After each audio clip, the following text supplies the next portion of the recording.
Yung isa kong pinagkakatiwalaang kaibigan, hiniram niya yung sasakyan. Kaya na na-aksidente yung sasakyan.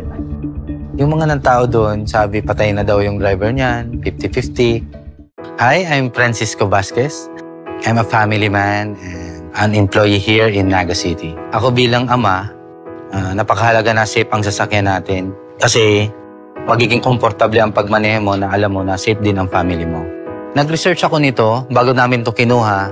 Pinapakita ko sa partner ko that time na ito pala yung features ng sasakyan na gusto mo. So nagustuhan niya naman, like may sensor siya and meron din siyang auto park, panoramic sunroof, and madami pang iba. Ito ay pangalawang sasakyan na namin. Yung una is Coloray Sports E 2024 and yung isa kong pinagkakatiwalaang kaibigan, hiniram niya yung sasakyan. Ginabi siya sa biyahe, kinaumagahan. Nag-report siya sa akin na na-aksidente yung sasakyan.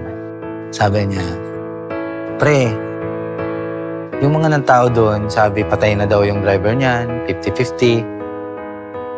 Hinayaan niya lang daw, tumatawa lang daw siya. Tapos yung pinalipas niya ilang minuto hanggang sinabi niya na, ako po yung driver niyan. Tapos nagulat yung mga tao na, ikaw pala ang driver niyan.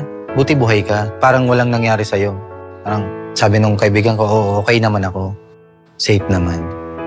So isa yon sa pinaka nagustuhan ko sa Coloray, sa safety niya. At nakita ko din personal yung sasakyan na hindi talaga siya masyadong nayupi yung loob. After the accident, naghanap din kami ng ibang sasakyan na pwedeng palit kay Coloray. Hindi kami nakahanap nung halos kaparehas niya.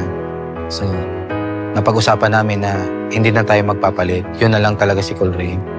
Napatunayan ko na safe ang family ko kahit saan kami magpunta.